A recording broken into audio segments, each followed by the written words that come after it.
Hello cả nhà. Canh chua cá tích,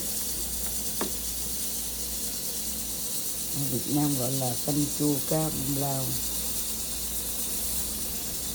đã được chín, đã được thành phẩm, nêm nếm theo vị miền Nam, mặn mặn chua chua ngọt ngọt,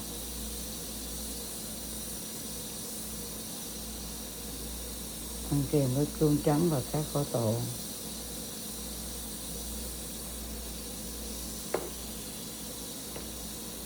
Đó, đầu cá đó cả nhà, cà chua, đậu bắp, bạc hà, còn khi nào ăn mới cho giá vào.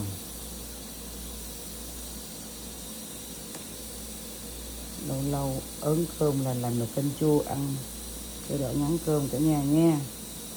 Chúc cả nhà ngon miệng. Bye bye.